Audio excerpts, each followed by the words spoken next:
This is my Escape from Meriden 2025 race report. So just some highs and lows. Low lights was this was the toughest thing I've done in years, and I ended up in tears at the end. And the highlights, basically the same thing. The toughest thing I ever did. I did it though, and I ended up in tears at the end.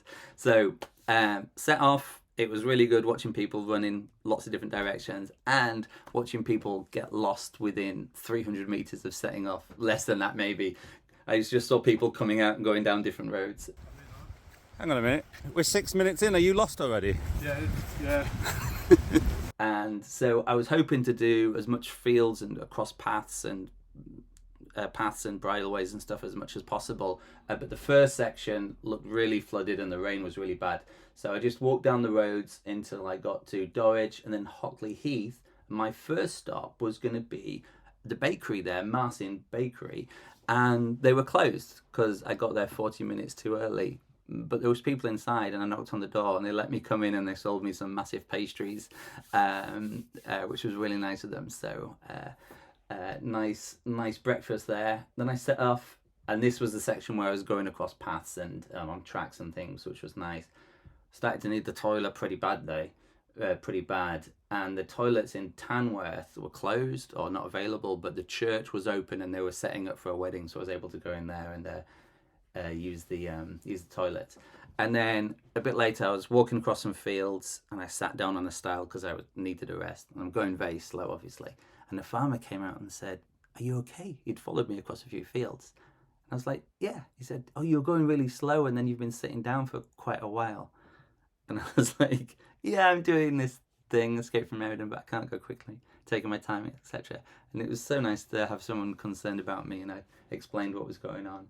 And I pushed on, got to, what was that, 20 kilometers, and then had breakfast in McDonald's on the bypass in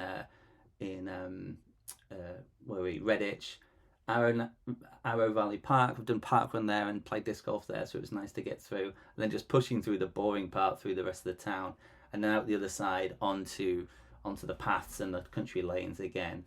And that was great. And then it got dark, carried on slogging on, got to the 20-mile section, and then I thought, am I going to stop at 20 miles because that's how far I got last year? And I was like, no, I'm going to push on. I want to go through the Hanbury Hall estate. I met with a guy who was there walking his dog. He was stoned and was super enthusiastic about what I was doing, and he was teaching me how to navigate through the park by boobs, because the trees silhouetted against the sky looked like boobs and stuff. And he was really enthusiastic. He said, like, "I know I'm doing this next year." He was signing up, which is quite funny. And then I got to the Eagle and Sun, the pub, after going down the canal, and decided, no, I'm going to get on to Droitwich. So it was 2 more miles, and I was absolutely exhausted by this point.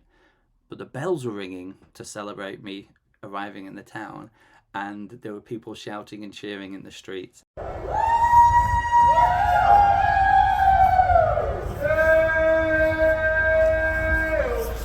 Maybe not for me, maybe for a local sports team, I don't know. And then the road to the police station was blocked off, and I had to go around, and I was starting to have a crisis of faith. I mean, like, why do we do this? It's the hardest thing I've ever done. Like, why do we just set ourselves arbitrary goals? Why 26 miles? Why 30 miles? Why anything? And and that was basically me. I was crying at the end. Turned off my tracker at this police station, and then that was me for the day. Done for the day. So yeah, that's it. That's my escape from Meriden. See you next year. Bye.